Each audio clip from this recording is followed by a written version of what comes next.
So during my Flash review, I mentioned that I didn't really love the fact that the movie went back to Zod as a villain, and it kind of got me thinking about the fact that a lot of DC films, especially Batman and Superman mainly, continue to go back to the same well of villains for a lot of their movies. This episode is about the different villains that DC should use in the future Batman, Superman, and Flash movies. For Batman, the Joker. Can we please get away from the Joker? I know he's a beloved character. In every iteration, you want to see how a new Joker matches up with a new Batman, but please, there are other characters. Already seen a really good Bane.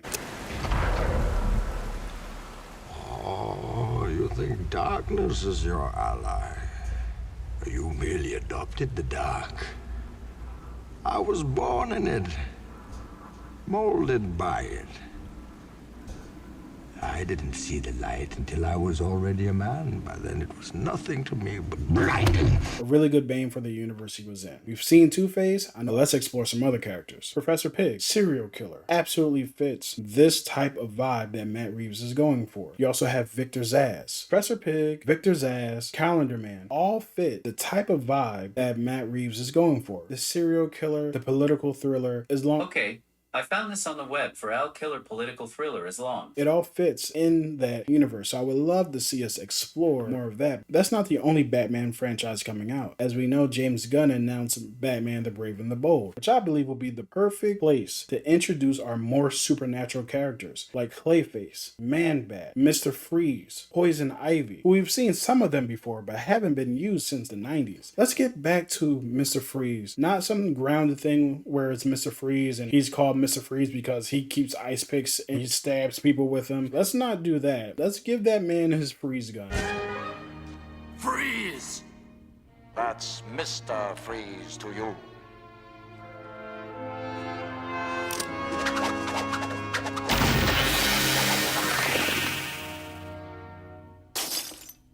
This is a personal vendetta.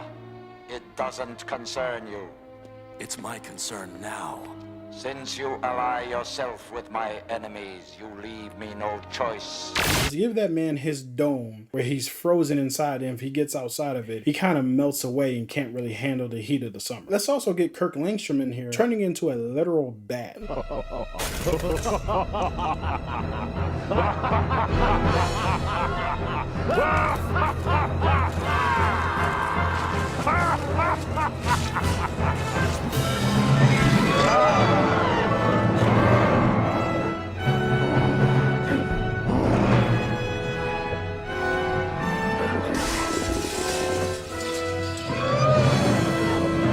Now, I know Batman the Brave and the Bold is going to involve Damian Wayne, so we're probably going to get Ra's al Ghul to start it off, as well as Talia. That being said, there's no reason why we can't also add a Clayface.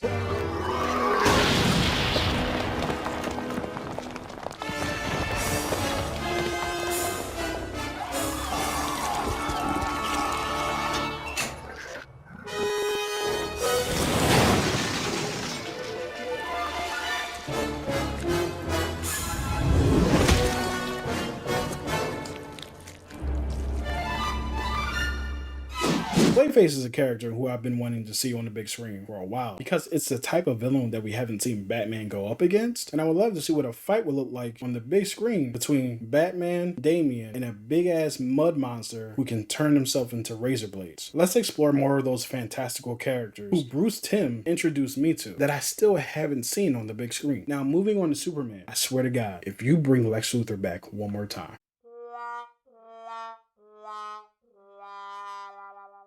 and if I have to see General Zod one more time, can we please move past these characters and get to other characters in Superman's lore? It does have some heavy hitters in there. Let's talk about Brainiac. You destroyed those planets, didn't you? And every living soul on them. Only their knowledge was important. It was what I was programmed to collect and protect. But why kill? The fewer beings who have the knowledge, the more precious it becomes. You're insane. insane. He could be an incredible villain for James Gunn to use in the first Superman movie that he's putting out. Now that I think about it, knowing James Gunn and his proclivity for big monsters and space, I kind of feel like he's going the Brainiac route. I mean, think about his Suicide Squad movie, The Suicide Squad. He had Starro. Think about Guardians of the Galaxy Volume 2. He had Ego the Living Planet. I have a good feeling he's going the Brainiac route. Even if he doesn't do it in the first movie, I feel in my spirit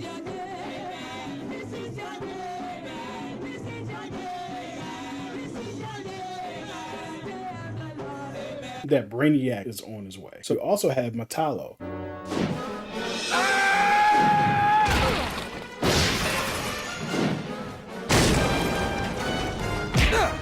He has a piece of kryptonite for a heart. And maybe he's not a main villain, but he could be a secondary villain, a henchman, if you will. And then you have villains like Mongol, Parasite, Mr. Mixoplex, pretty sure I'm pronouncing it wrong, Bizarro, Toyman. I know when I say Toyman, some of you have rolled your eyes, but if you can make the Spot a scary villain, you can make Toyman a scary villain. Just come up with a good way to make him intimidating. And eventually, I think that you could get to Cyborg Superman. How about for my wife? Was there a way out for her?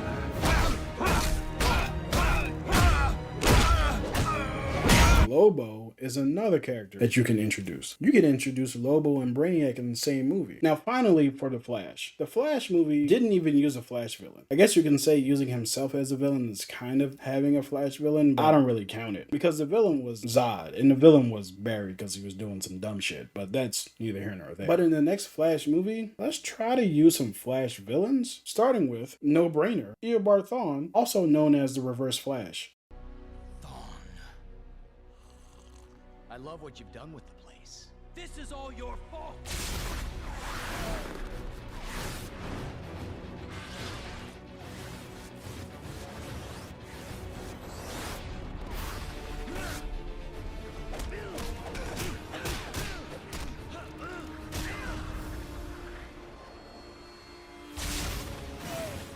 It's such a no shit answer that you kind of wonder why they didn't just go that route, especially since they basically just did a Flashpoint movie. Anyway, but you also have a ton of other villains that you can use. Yes, laugh all you want. Captain Boomerang could be made to be an entertaining villain. Captain Cold could be made into a great villain. You have Killer Frost, you have King Shark, you have Gorilla Grodd. Here's what I don't want you to do with a Flash franchise. Make every villain a speedster. That would be so boring. And that's why the CW show got kind of boring right after season 2. Because they just kept going the speedster route. I did see that they had Gorilla Grodd, the CGI that I caught. I think we should just not mention it. So that's it for this episode. I just want the DCEU going forward to not continuously use the same villains. Let's get some new blood in here.